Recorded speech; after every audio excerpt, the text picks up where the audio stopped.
Thanks for joining us today. I'm Jeff Steck from Tylerica Marketing Systems in Austin, Texas. And joining me are Ian Kentel from Outsourced Marketing in Toronto, Canada, and Ken Tucker and Paul Barthel from Changescape Web in St. Charles, Missouri. So today we're going to be talking about branding. We're going to dig into what it truly means to create a brand that connects emotionally, builds trust, and stands out in a crowded marketplace. So whether you're a small business owner or marketer or just curious about how the world's most iconic brands got it right, this episode is for you. We may even get into a little bit about how they got it wrong. From defining your why to crafting unforgettable stories and avoiding common pitfalls, we're going to break it down and give you some actionable insights to some real world examples. So grab a seat, get comfortable, and let's talk about how you can build a brand that lasts. So let's go. Paul, let's start with you today. What is branding and why does it matter? That's a really good question, because there is a difference between branding and marketing. And there's a difference between marketing and advertising too, as far as that goes. But, branding is about building trust and being recognizable. Jeff, something you mentioned is Walter Landor, who is the founder, I believe, of Landor and Fitch. He was a brand designer, and he said products are made in the factory, but brands are created in the mind. And if you see you can look at a State Farm logo and take out the State Farm, and you know what it is, okay, because they've built that brand. So, logos have to do with branding, but branding is a lot more than that. And brands, they build trust and they establish a connection with people. And I think, Jeff, you had mentioned Farmers Insurance, that they use these education focused campaigns, and they have a slogan. They have slogans that they use. All brands, they have a slogan that they use. And it's, like Farmers Insurance, we know a thing or two because we've seen a thing or two. And they use that so often that they embed it in your mind. And it goes back to what Walter Landor said, that it's you hear that and you know exactly who it is. And a lot of different brands do this. And I think that's, that's the big difference between branding and marketing, or branding and advertising. Branding is a part of marketing, and marketing is a part of branding, but branding it's building that trust, building those connections, and building that idea in people's minds that you have a slogan, or you have a logo that, even, like I said, even without the name of your business, people look at that logo and they know who you are, what you do, what you stand for, and that's branding. Mm-hmm. Kind of sets an expectation, huh? It does. Yeah, one of the things I wanted to comment on, because I've had lots of I came out of graphic design originally, and so studied branding, studied how to develop brands, that kind of stuff. And there's always this weird debate that goes on that branding is different from marketing and marketing is different from branding. And it's not. It's actually that's like saying my skin is not part of my body. They're interrelated. Absolutely. Branding is part of marketing. It's marketing is your overarching topic or specialization, or whatever you want to call it, and branding is a portion of that. You can't have branding if it exists outside marketing as much as you can have skin existing outside of your body. It doesn't work. It's just part of the same whole. So I always like to clarify that. What's that? Unless you're a snake. And come on, Ken. There's always exceptions to a rule, but in general, he's calling you names. I know. Whatever. No, you're right, Ian. I think a lot of people they get hung up on these terms, and really it's a subset and a specific focus of your marketing, but it's not separate. Yeah.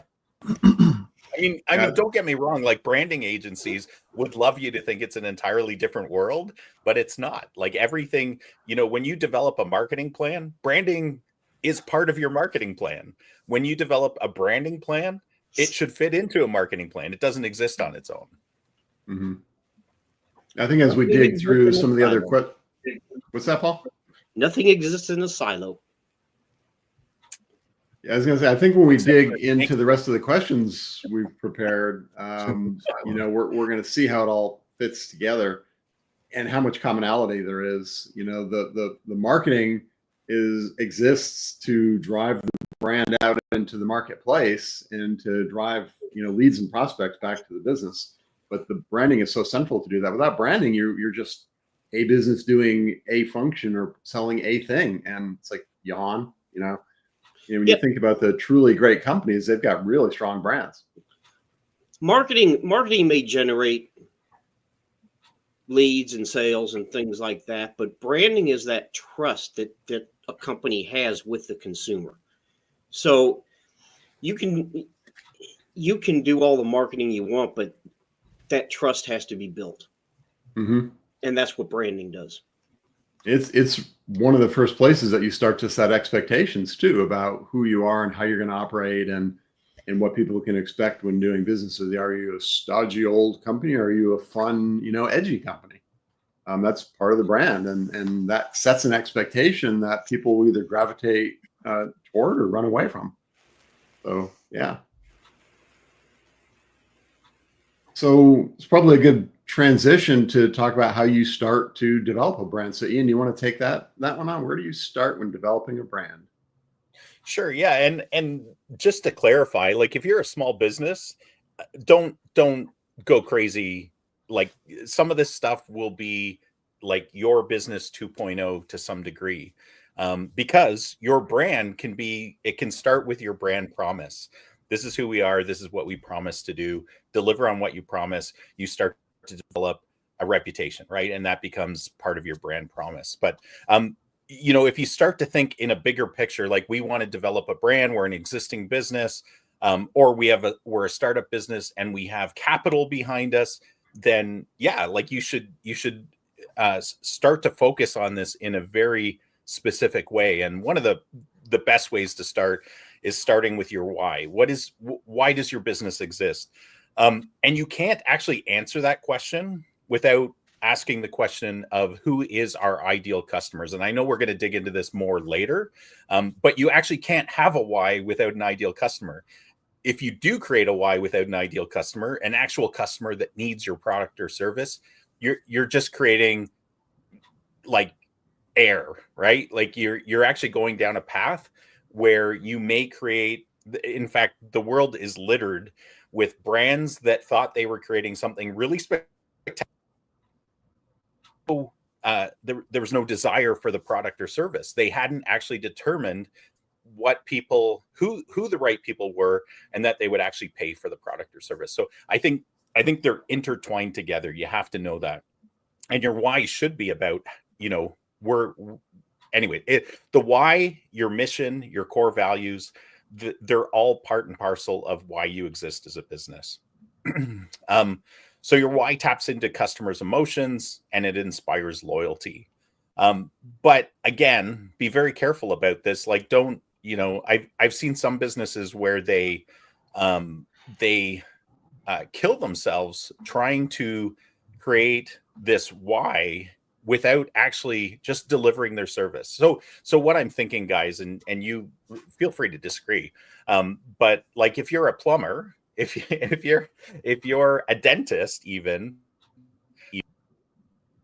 or you need to serve people in order to understand what your why is. Sometimes you actually have to take the first step in delivering service to unpack who your ideal clients are, and specifically, if you're niching down, developing what is a specific need, pain point that we're going to meet, and then that can lead very quickly into what your why is, what your mission is, what your vision for the future is, because these are all very powerful concepts. Because if you have a very clear mission and you can tell people about it, if your team knows what your mission is, you will be unified in the direction that you're going down, right? You'll be able to clearly communicate it to your clientele, but you'll also have a clear mission. And then your vision is for the future. People need a vision. They need to know that you're on the path for not just serving them well today, but for the future. And then core values are really principles that guide how you operate. And people are attracted to these. A really good example is Patagonia, right? A lot of people know that brand. It's kind of the, adventurers brand, right? But not just an adventurers brand. There's lots of other adventure type apparel brands. But Patagonia has been very focused on saving the earth, on being responsible with materials, on leaving no trash behind, right? And they've done that from almost day one because of the why, the passion, the heart of the person that founded it. And they've been very good about creating this message of environmental stewardship, connect co-conscious customers. And so that's an example of that. But even in smaller businesses where we've worked with them, things like, and this ties in very closely with the concept of creating a core difference, a core message, because your brand has to actually, in order for you to communicate it out, you have to have a brand message. And that brand message has to differentiate you from the competition. And then that leads into that concept that we referred to earlier, which is a brand promise. When you deliver your brand message, you're actually promising something to customers. So we have a home remodeling business that we worked with on a core message, and it was the essence of the core message was that they have redefined the home remodeling experience, and they really have. In fact, they had been doing this for years. We were just able to articulate it for them out to the world. But what that does is it positions them very differently from their competition. And then I would also add that your logo is the face of your business. And it's tied very specifically to your brand message, who you are, what you want to communicate. It's the visual representation and, quite frankly, a memory hook of your business. And again, we've all seen it where businesses have spent far too much money, far too much time, energy, effort into branding or rebranding. And that's both logo, brand, message. Sometimes they stare. I don't know. I heard this term once and it's always stuck with me, but belly button staring, right? You should be looking out into the world. You should be examining your audience, but instead you're staring at your own business too often sometimes. And so when I worked in the corporate world, I was involved in some rebranding exercises where I'm like, what the heck are they doing? Like, why has the leadership decided to take this very well-known brand? And we've seen it in broader circumstances too, like Coke. What was it? New Coke. New Coke. Yeah.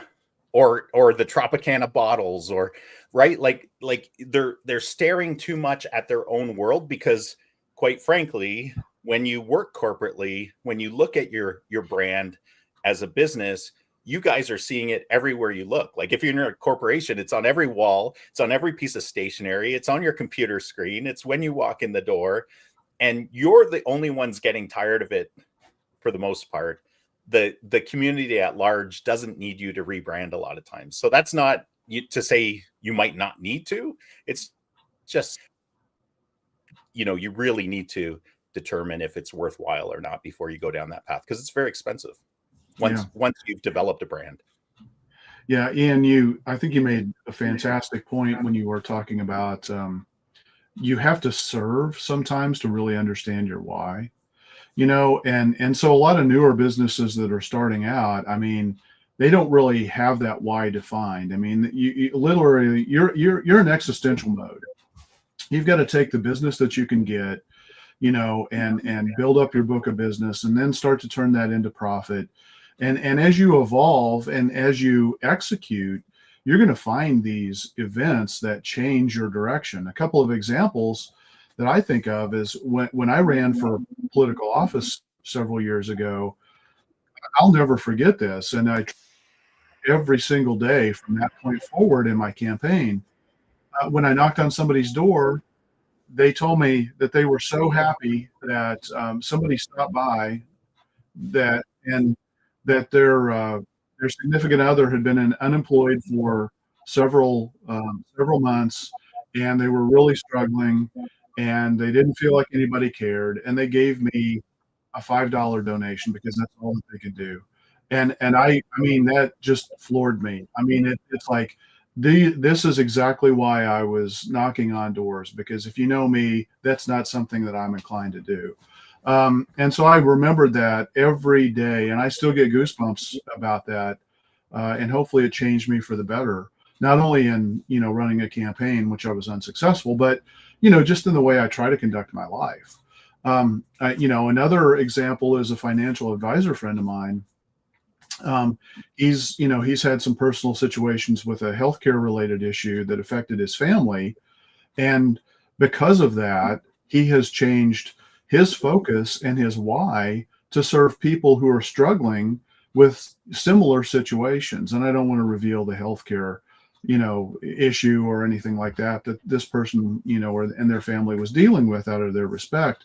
But it's through the execution, sometimes through your own personal experiences, and sometimes it's what you see, with the communities that you're trying to serve. One of the really neat things, I love it when it happens. It doesn't always happen, but I'll be talking with another business owner, especially in like environments like BNI, where you do a lot of one-to-ones and you learn each other's businesses. I've had the experience where, or even when I'm interviewing clients to develop, their marketing plan, there's sometimes when that person's eyes light up, they start to get excited, their passion in what they do, and usually it's because of a question about, like, why did you get into this, or why do you love what you do? And if you can bottle that up and share that with the public, that can be such a powerful brand for people, right? Like, because you're sharing the bigger picture, the passion, and people care about that kind of stuff. Mm-hmm. For sure. Yeah, I mean, it gets hard for the bigger organization, but I want to amplify that, because when you started talking about why, I was thinking through the exact same thing, that you need to be able to answer that question of why you started your business, and maybe not immediately, like Ken said, you're in existential mode, but pretty quickly, if you're going to develop a substantial brand, it's going to be the basis of it. People are going to ask you, and being able to tell your story. I know Ken's going to talk about that in a minute, but being able to tell your story becomes very important, and you can't do a great job at that if you don't have a good answer to the why. So you need to anticipate people asking the question, why did you start this business? And I'll tell you, if it's about, well, I wanted to make a lot of money, that's probably not the right answer. And you're probably not being truthful to yourself, because, if you take most business owners, especially early on, if they take the extra amount of time and effort they're putting into building a business, it dilutes their hourly rate to where they might as well stayed working as a plumber, working for the plumbing company they were there. But there's a reason they broke out of that. There's a reason they decided to go out on their own. And it probably wasn't all about the money. It was probably because they thought they could do it better. They thought they could serve their clients better, taking it back to, understanding how you're going to serve your clients and getting some of that experience and searching for it. I think being able to answer the, why did you start this business, and why are you different from everybody else? Why is this important to you? Those are all great questions. And I go back to Simon Sinek's Start With Why. And if you don't want to read the book, there's an 18-minute TED Talk. I rewatch it at least once a quarter. It is just really phenomenal. And there's a quote, from Simon. It's people don't buy what you do, they buy why you do it. And you talked about vision, Ian. When you can match your vision of where you're going and what the world looks like with what other people are looking for, that is so powerful. Back in my high tech days, we talked a lot about transactional leading to relationship leading to bigger transactions. We talked about big T and little T and big R and little R. And, if I led with that, somebody would have made a joke.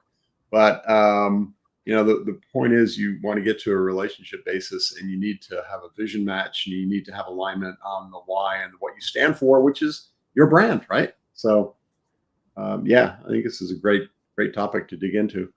Paul, if I can, Ian, anything else to add? Yeah, I just wanted to add one more thing. Like, I talked about like being cautious about rebranding, but I'm thinking like once you've developed a brand, one of the things I would encourage people to do, especially if you're just starting a brand, it's a startup business, or you're just going down this path to properly brand your business, is don't be scared to do rapid prototyping. And what I mean by that is, like, put it out in, like, once you spend due diligence, like, don't just throw anything out, but take the time to do it right. But then don't be scared to get it out into the market and leverage it, because that will be your biggest feedback mechanism. One of the worst things, like, I hate seeing this, but I see it all the time. People will create a brand message, or they'll create a logo, and they'll throw it up to a Facebook group, and they'll be like, "Hey, what do you think of my logo?" And I'm like, what does that tell you? Like, are these people even your they're your peers? Like it's, that stuff drives me crazy, because it's actually not representative of the people you're going to be serving. So, like, get it out into the marketplace, get it working for you, learn from it, adapt and optimize it as quickly as you possibly can, and refine it into a brand, because people will give you feedback quick, right? Once you put it out into the marketplace, and you'll know if it resonates with people or not. So yeah. We're gonna talk about brand consistency in a little while too. I mean, it is important to recognize that things evolve and change over time, especially logos, aesthetics, look and feel. But the core values probably don't or shouldn't. The root messaging, the why elements really.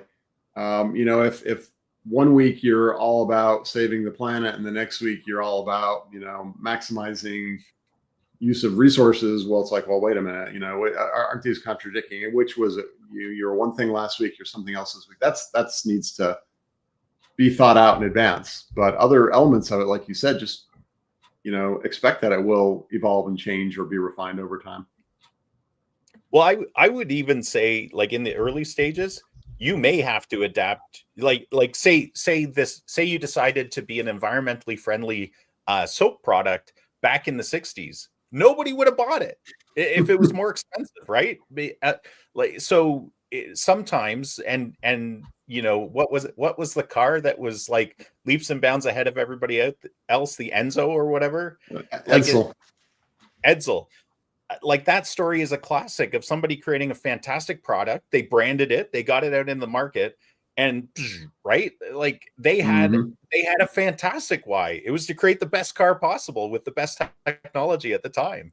But so all I'm saying is, especially for small businesses, this is much harder in big businesses, but small businesses, be ready to adapt if there's no resonance of your brand message early on, right? Like, that could be a sign that, crap, like, we picked something that people aren't picking up. We might be ahead of our time. Maybe that will be our brand message in 3 years. Anyone else want to add anything before we jump to the next question? No. All right, Ken, I'm gonna save you, because I'm gonna have Paul jump in next. I want you to hit the big question in a minute, but okay. Paul, can you talk a little bit about how understanding your customers and crafting a unique value proposition factors into branding? I think we're just hitting on that a little bit, but can you expand on that a little more? Yeah, and I think, Ian said something about, who was it, Patagonia, whatever it was. Never heard of him. Anyway, you're gonna see people wearing their jackets all over the place now, especially as it's coming into the colder weather. I love it. And then Jeff, you said something about your one thing this week and one thing next week, and I think branding. I think small business need to understand branding is different. If you're a small local business, branding is different than if you're a national or international corporation. There's some differences, and if you're a small business, you need to understand your ideal customer. We talked about this in the past. And why are they doing business with you? What are their needs and pain points, and what are they looking for? And there's something called SWOT: strength, weaknesses, opportunities, and threats. So what are your strengths and what are your weaknesses, and what are your opportunities in your marketplace? Because if you're a local business in Boise, Idaho, doesn't matter what the opportunities are in New York. You're not doing business there. And what threats are presented to you by your competitors in your marketplace? What is your unique value proposition to your potential clients, to your prospects? And you have to know these things, because going back to what Ian said, I don't know, I guess it's still a thing, but for a while there, you had the eco investors that they wouldn't invest. They wouldn't buy stocks in oil companies because they were destroying the environment, which, okay, fine. But to me, investing is about making money, not making a political statement. It's like the saying that the military is not the place for sociological experimentation. But you have to understand your customers. And if you live in an area where, for instance, environmental consciousness, so to speak, is important, then you need to be aware of that, because if you live in an area where that's extremely important, you can't ignore that. So what do you offer? What's unique about what you offer, and what's important to your ideal clients? And then you have to work that into your brand messaging. And I think that's kind of what I have on that. Yeah, I think that gets into how you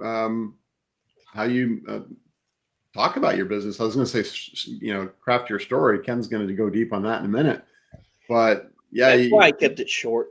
It's the fundamentals of you've got to know your target audience and what resonates with them, and why you're doing something different. You can't really craft your brand messaging, your brand positioning, your brand story, and even your logo needs to resonate. If you're using that example again of the environmentally conscious company, you wouldn't put a big, oil derrick dripping oil everywhere, right?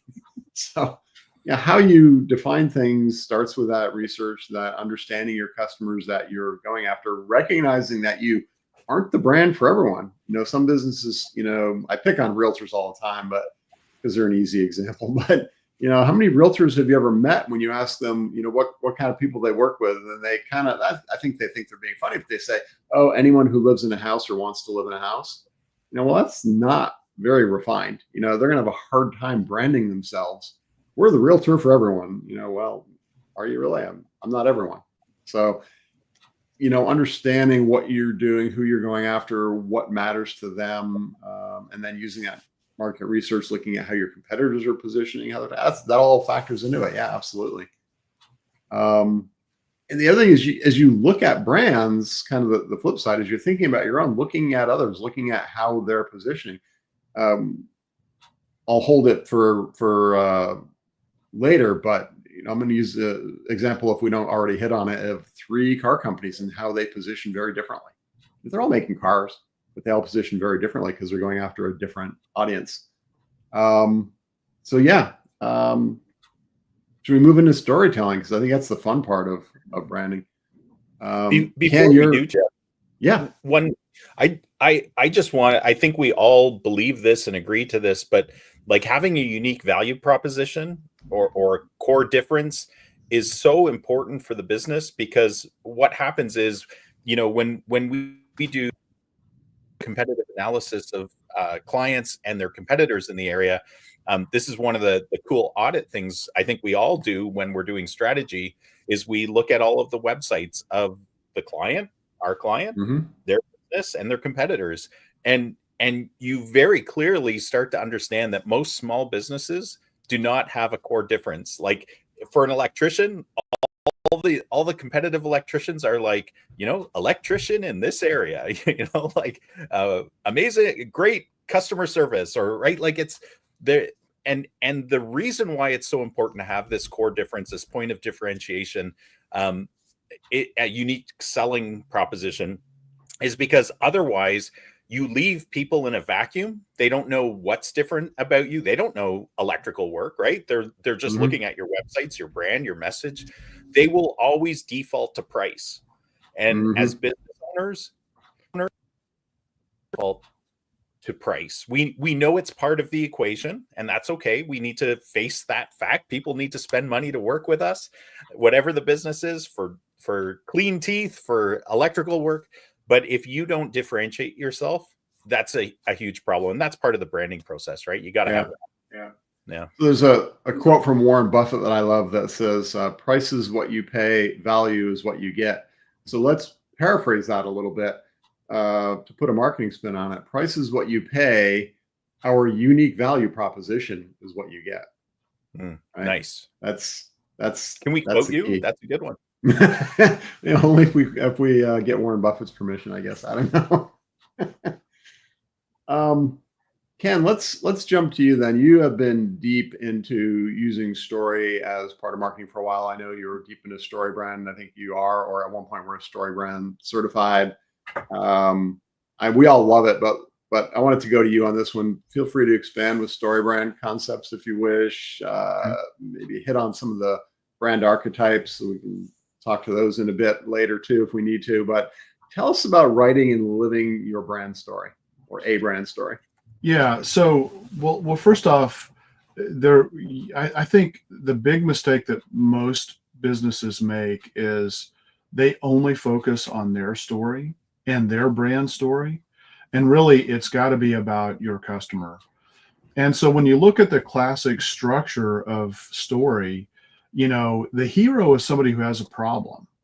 And so, that doesn't really translate to how you're going to be talking about your business initially.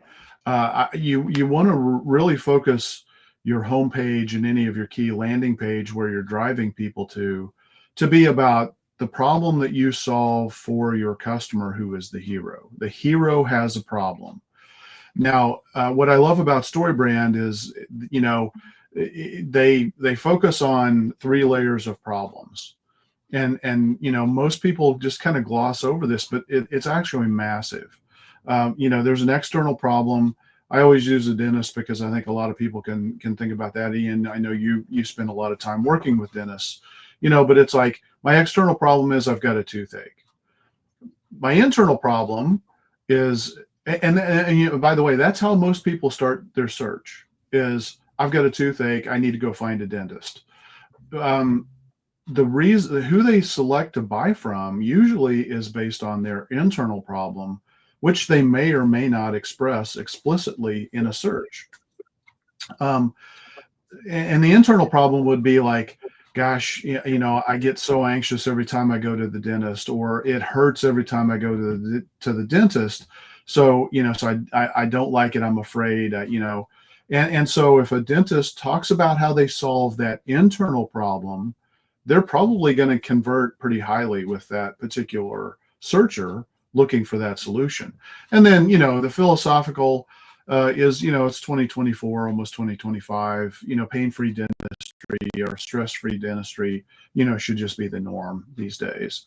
So that 3 layers of problem, I think, is massive, because it has implications on search, implications on messaging and differentiation, and too many people don't take advantage of that. If they can't, Donald Miller, who created StoryBrand, and I know also John Jansch has talked about this a lot as well from Duct Tape Marketing. When you land on somebody's website, Donald Miller says, if you can't grunt back the message in a matter of a couple of seconds, that message isn't, that website is not communicating clearly what that message is. And what John Jansch did from Duct Tape Marketing is like, okay, look at 3 different websites, of you and your competitors in the local market without any indication of what, whose business is what, so don't show your logo, don't show the header images or anything like that. Just look at the initial message that you're putting out there.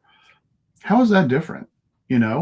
Is it different from what your competitors are saying? And if not, how are you memorable? Why would people choose to work with you? So, I love where the rubber meets the road in differentiation and laying it out to make it really obvious and clear for people who visit your website to understand exactly what it is that you do and how you help them solve the problem that they have.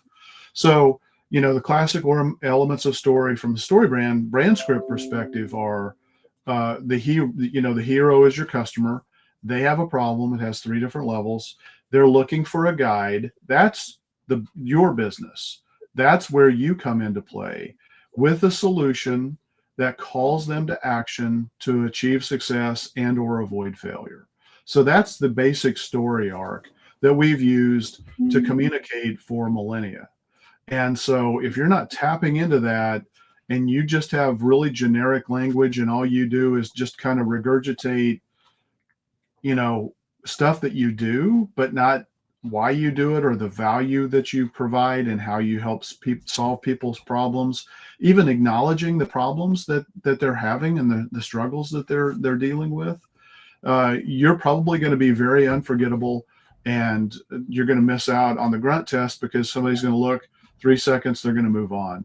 There are a lot of search results that are going to pop up. So unless your business is just incredibly unique when they find you in that initial search, if you don't communicate clearly on the homepage of your website, or if you're driving people to a specific landing page about a specific service, they're going to move on. Now, what I think is also really important is to have the elements of story about the business and to really talk about the brand story. That really does get into the why, the challenges, the causes that you support, all of the things that we've talked about so far.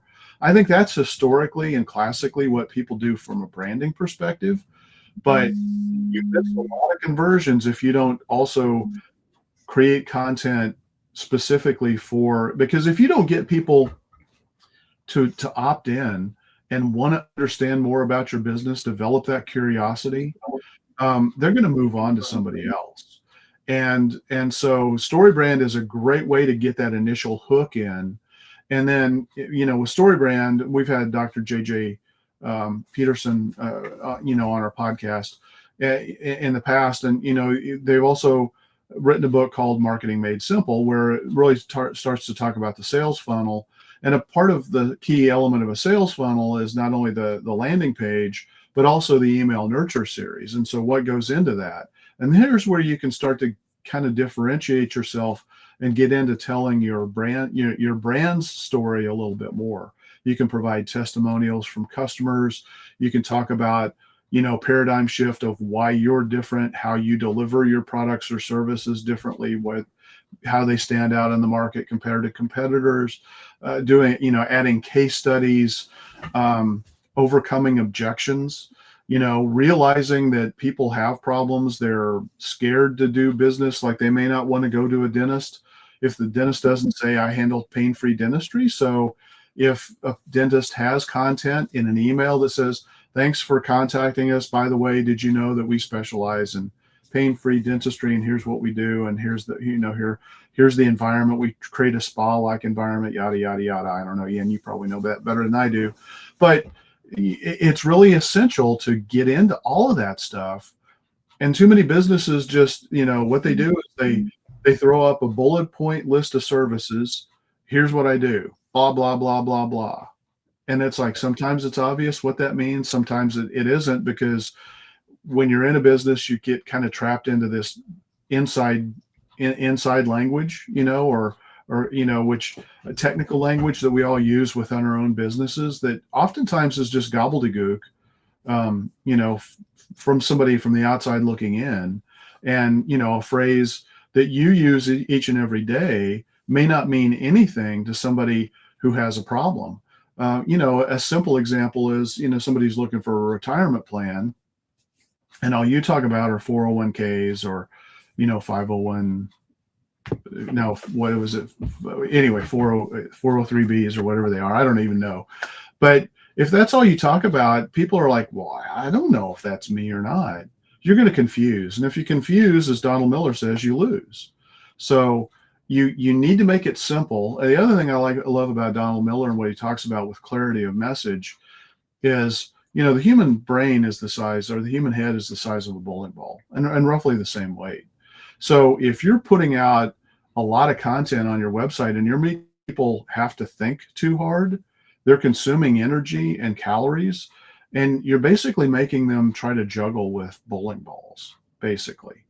You don't want to do that. You want to make it as crystal clear and as obvious, and guide people through that story to say, okay, here's my problem. All right, these people get it. Oh, look, here's what they do. Here's their credentials about why I should trust them, why I should work with them.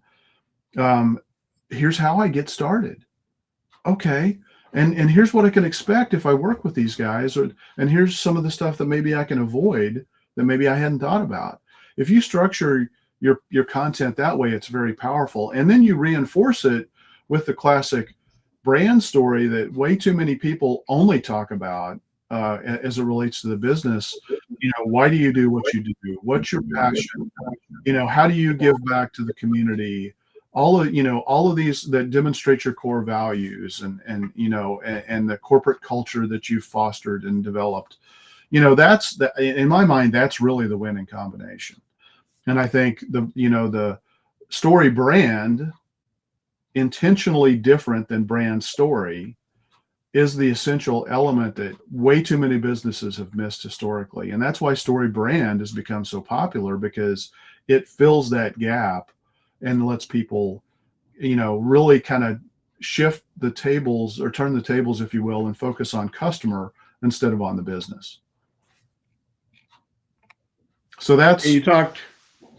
yeah, I mean, that's really kind of the brand story versus the story brand kind of stuff. I mean, in terms of archetypes, I mean, and this is probably something that I think is going to be more relevant for larger businesses as they kind of build up, a bigger set of customers and kind of need to stand out. You've got hero like Nike, with Just Do It, or you've got Subaru, who's really kind of an explorer. Patagonia, is kind of an explorer model, or archetype, I should say, where, they're really communicating through their messaging to really reach people who care about outdoors, exploration, responsible stewardship of our planet, things like that. Ford, focuses on like everyman, where, it's like our trucks are built, rugged and tough and, and suitable for every person out there. You've got high level archetypes that are out there. And if you're spending a lot of money on advertising, that becomes super important. Especially, the reality is, branding is built through constant bombardment of messaging and clarity of message. So the more that you're out there in the world, the more memorable you can make your brand, or not, if you're not doing a good job with it. Yeah, I wanted to specifically dig into the archetypes a little bit. That's why I added it to the show prep, because I think it's important for tying back to that emotional connection that you're making with your target audience, and also really understanding your target audience.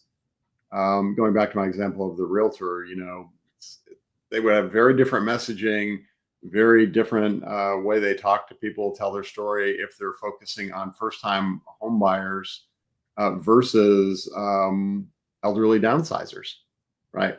So the archetypes come into what's going to resonate most with the ideal client. You have to know the ideal client, understand that. Yeah. So I think it's a good exercise to go through. And then I mentioned earlier I was going to hit on 3 different car manufacturers. You hit on at least one of them. Ford is the everyman.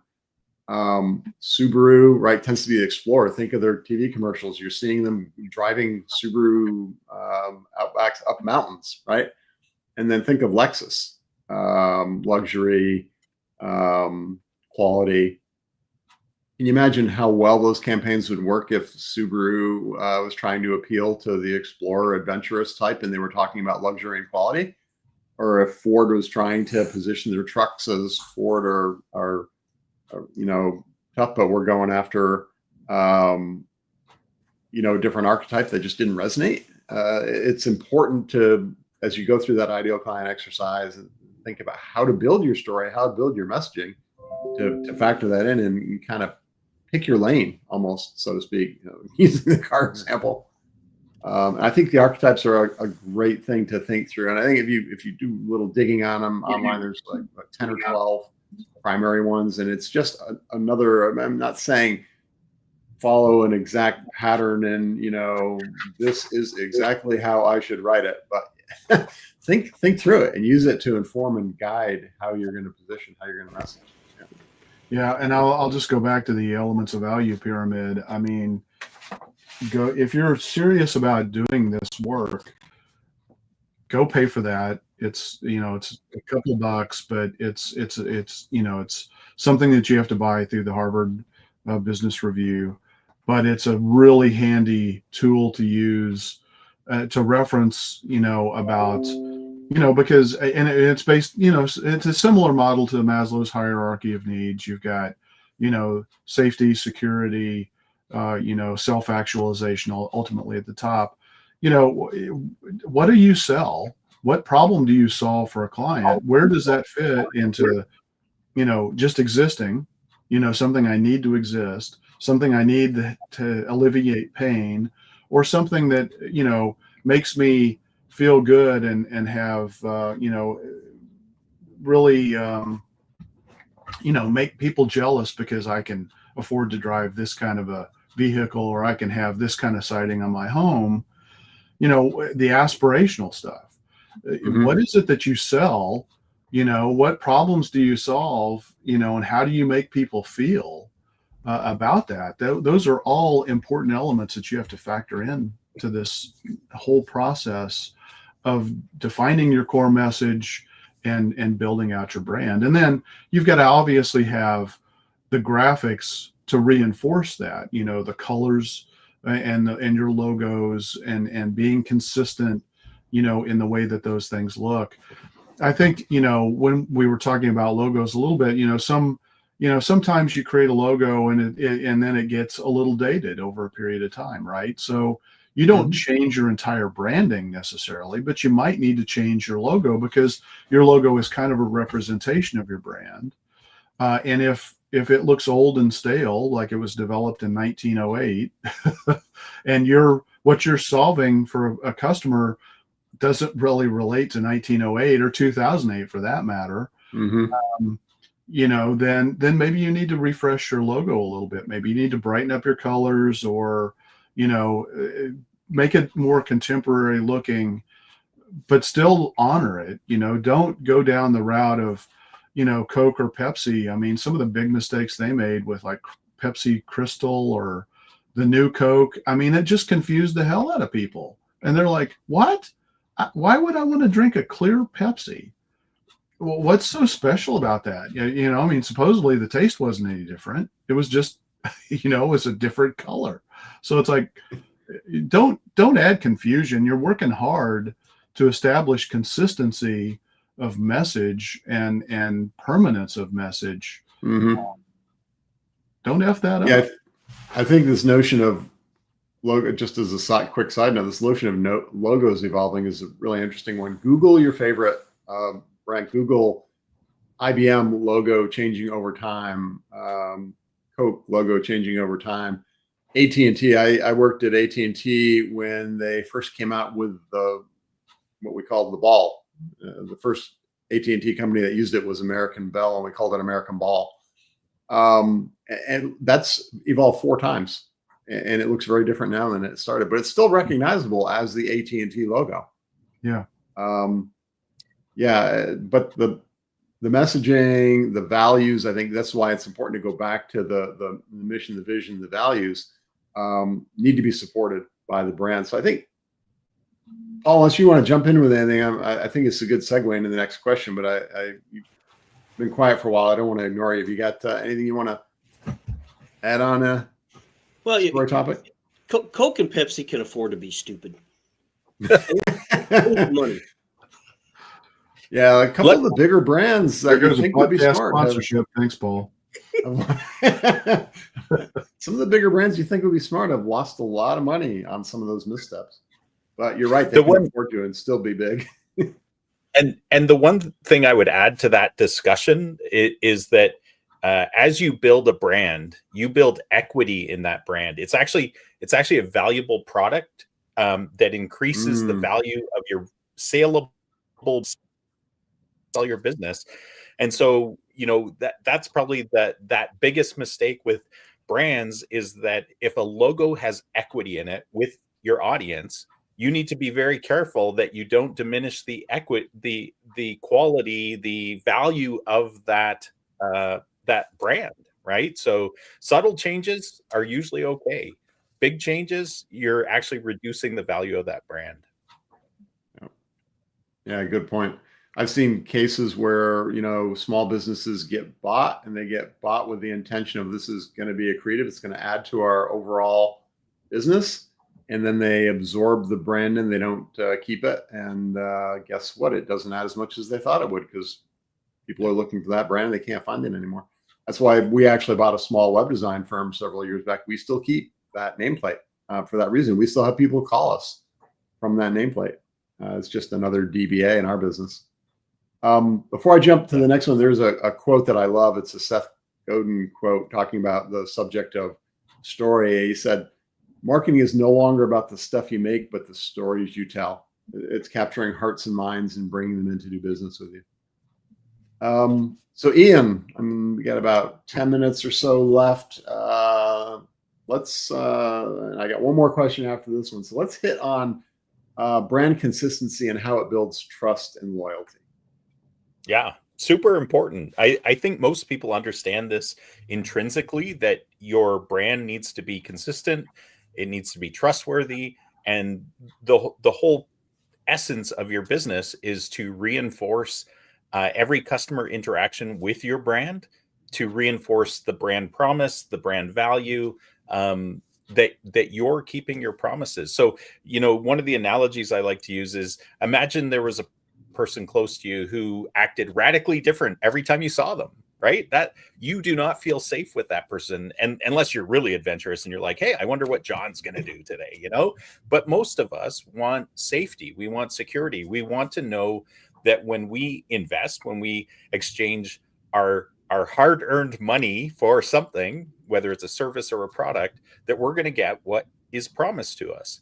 And so I think that's, if I were to boil down the whole consistency of brand to build trust and loyalty, I think that's the essence of it. If you can keep your promises as a brand, then you're going to continue to get return business and people are going to continue to value your brand. There's lots of examples where brands have created, whether it's a mission or a vision or a brand message or a logo, that they set it because this is what we're trying to achieve. This is who we're going to become. Except it has no reference to who they are today. Aspiration is good, but if you can't deliver on what you're aspirationally saying you can deliver on, that's a problem, right? So keep your promises, be consistent with your brand, and by that, reinforce you as a business, and you as your team will hear and see your brand every day, all day. Do not get bored of it. Do not get tired of saying the same thing. Reinforce it. That is how other people will come to trust it. If you deliver on what you promise, it's got to be not just to the outer world, the people you serve and the public at large. It's got to be to your own employees too, that you have to have brand consistency within your business, If part of your brand is about quality, delivering quality, then you better really care about your staff. You better show that you are a quality place to work as well, because that essence flows through your whole brand. Yeah, I think that consistency is important for the trust, for the recognition, right? If you're always having a different message, always a different logo, always different colors, then it's like people just aren't going to recognize it. The messaging is going to be, again, building into that. They're constantly being reinforced about what they're going to get. I go back to McDonald's, the very early days of McDonald's. They weren't the best hamburger. They still aren't the best hamburger. And there's a lot of other burger companies out there that have started up to be better with burgers, and they're doing well. But McDonald's grew so fast because it was consistency. You could go into McDonald's in Atlanta, you could go into a McDonald's in Bismarck, and you could get the same burger essentially. So that consistency in terms of how you present and the experience, taking branding back to the experience, a big part of branding is setting the tone and reinforcing the experience that you're going to deliver. The consistency is important there. And I think you mentioned don't get complacent internally too, right? Everyone in the company needs to understand the brand alignment, the brand positioning, and that everything they do supports it. I gave a talk a couple of weeks ago, and I started with a slide, blank slide, and I asked people in the audience, what do you think branding is? And then I gathered up all the responses, and then I showed a slide that had, 12 or 14 different elements of branding, and they hit on most of them. It's not just that one thing. It's not the logo. It's not the message. It's everything that works together to position, tell the story of the business, and create that trust, loyalty, and consistency.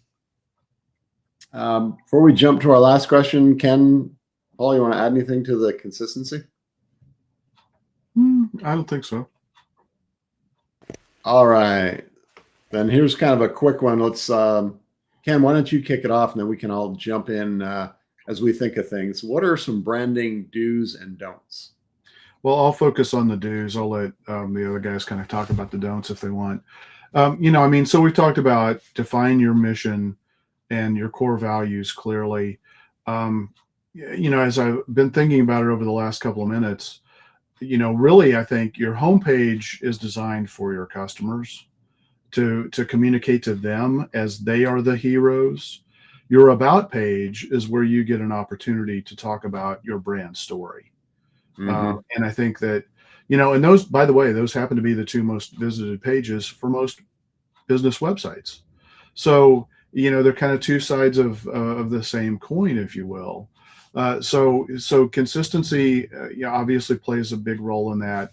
Congruency between what you're saying, how you solve a problem for a customer versus what your brand story, and your, why you do what you do, those have got to resonate and be congruent with one another as well.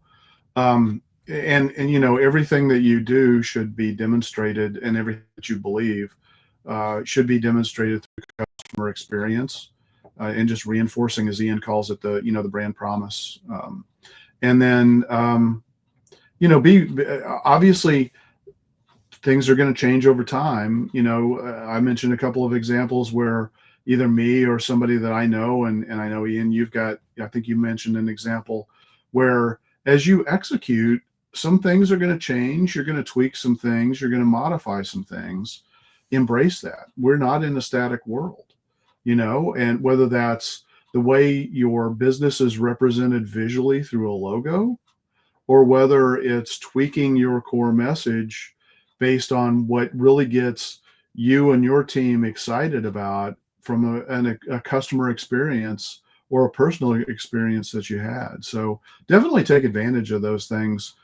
But clarity of message, consistency, making sure that, everybody in the company understands, what those are, the core mess, it's not just external facing, it's also got to be internal facing. Mm-hmm. Any other do's, Ian, Paul? Things to make sure you hit. No, those are good. And I think we've shared a bunch throughout as well. Yeah. So let's jump to don'ts, even if it's just a recap. Paul, any don'ts that you want to hit on? I guess the biggest thing is don't we talked about in the past, your ideal client is not anyone with a bank account. Don't try to be everyone to everything. Yeah. Yeah. And we talked about the importance of when you have that, using that to guide, your messaging and everything else about how you position your brand. Ian? Yeah, I would add have realistic expectations. So don't have unrealistic expectations, I guess, is the don't. Because some people think like, hey, if we create a new brand for ourselves, if we create a new logo, if we create a new brand message, suddenly sales are going to boom. That almost never happens. So branding is kind of a foundational element of, just like, I was talking about, skin is a part of your body, is branding is part of marketing, right? Marketing is the body. But you need to be clear on that, sales are not dependent on the brand necessarily or a rebrand. So you need to focus on and have really realistic expectations. And also when you rebrand or measuring branding, so measuring the success of your brand, like businesses can never do this well. It's almost impossible because you're trying to get inside people's heads of how they perceive you as a business. So some of the common ways are things like net promoter score, brand recall, surveys, focus groups. They all fall very short. They're all artificial. The very best way to determine if your brand is resonating with people is, are you growing your business after a rebrand or after you've branded? And keep asking people, especially small businesses. Like imagine if you were, you go in and do some plumbing for someone, ask them what their thoughts are. Why did you choose me? Like, why did you choose us as a plumber? And that's one of the best ways to get, true feedback. And that's where, as a business grows, it's harder and harder to get authentic feedback from people, especially as the owner gets further and further away from the sale. Yeah, I've got a couple, and the feedback was one of them. And the classic example we had on earlier, when Coke brought out New Coke, they got in their own heads. Oh, this is the best thing since sliced bread, and people are going to love it. And guess what? They didn't. Fortunately, they recognized that pretty quickly when their sales started going down. That was a big indicator. And then they brought out their old Coke as Coke Classic. Yeah, they were trying to compete. Right. They did it because they were eroding sales from Pepsi sales. And so they reacted, but they did it wrong. Reacted badly. Yeah. So their sales went further down. Yeah. Yeah. And I guess it's on like kind of the yeah, exactly. Oh, gee, me too. And I guess it's kind of in the same vein. Real I said two things that are probably the same sides of the same coin is, don't get stuck in your own head thinking that what people are going to want, what the brand is. I think you mentioned that,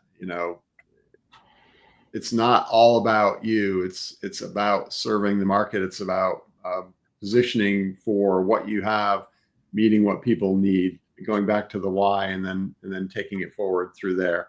And you can't be stuck in your own head. You can't be like, oh, this is great. People are just going to want to buy it, and they don't even need to know anything about it. They're just going to love it when they see it. It's important stuff, and you got to make it a mix of what you've got, what you're doing, and what people are looking for. And you can't make it all about, you can't just say upfront, we know everything and how we're going to do it. You got to be adaptable, and you got to tailor it, I guess is where I'm trying to go to the audience, tailor it to the people. Anything anyone else wants to add? I think we're at time. No, this was a good discussion, Jeff. Yeah, I think we got a good place to wrap up then. So recap it. Branding is about creating emotional connections, maintaining consistency, and telling and living your brand story authentically, really connecting with people and drawing them in. So let me leave you with a final quote and a call to action. The quote is, branding demands commitment to continual reinvention. And that's Sir Richard Branson. And then the call to action is, reflect on your brand's why and how you live up to that in every interaction with your prospects, clients, people that you serve. So Ian, would you like to take us out? Sure. Yeah. Thanks for listening to us today and joining us today. As always, share it with the world. Don't hide this. It's wonderful stuff we're sharing. And if you have any ideas of things or pain points that you'd like us to cover, please don't hesitate to reach out to us. We'd love to explore those topics and share them on here. So until next week, folks, keep calm and mark it on.